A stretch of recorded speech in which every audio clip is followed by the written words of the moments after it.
Hey, how's it going everyone? This is YLAM here. In today's video, I want to cover the DJI Care Refresh Service Agreement that you can get for your OSMO Action camera. So this is basically the extra insurance that you can get when you actually buy your Action Cam. And a lot of you might be thinking about this. So I went ahead and looked through the service agreement, and I'm going to point out certain things that you definitely want to care about.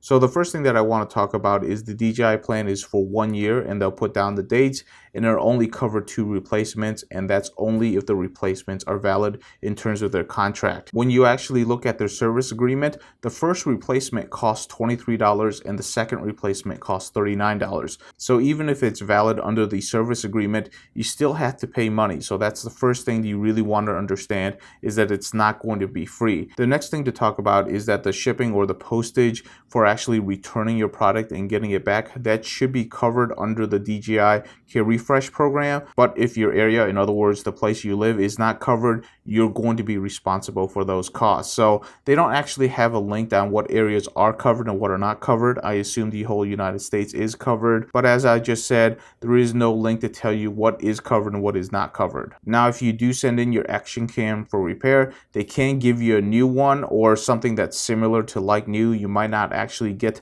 the same Action Cam back, and there's also a program where you can actually pay a little bit more and they will give you a new Action Cam, but that's only a bullet point under the agreement. They don't really go into much details. That's as much as I can tell you, but it looks like there are 2 ways that you're going to be able to get your Action Cam back. One is they're going to give you a replacement that's going to be new or like new, or you can actually pay for a brand new one to come back to you. Now let's go ahead and get into the meat of the service program, which is what is not covered under the service agreement, and there are 11 items covered here. So 1, 2, 5, and 7 are basically covering losses. So if you lose your Action Cam, they're not going to cover it. So those are the basic ones. Number 7, I actually had to go look that up because I've never heard of it. Basically, it's a covered clause for act of God scenarios, like if you were to set your Action Cam down and it got struck by lightning, it's not going to be covered under the service agreement. The next set of exclusions is 3, 4, 10, 11. Basically, if you do something dumb with your Action Cam, they're not going to cover that.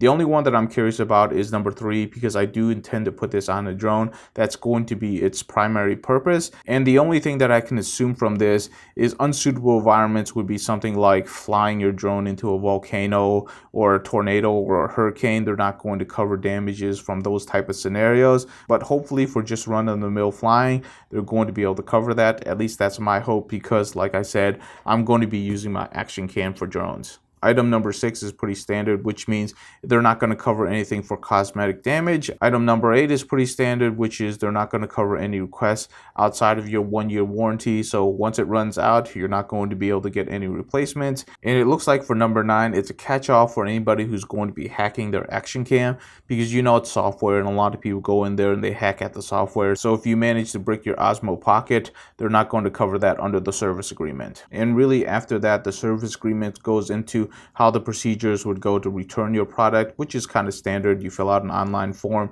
ship it to them, they'll repair it or tell you they can't repair it or something, and then they'll ship it back to you. So that's pretty standard stuff, but that is the service agreement that they actually emailed out to you. If you have any questions or comments, please leave in the comments below. I'll definitely read them and respond back to you if there's something that you need help with. But that's all I have for this video. Thank you so much for watching, and I'll see you in the next one.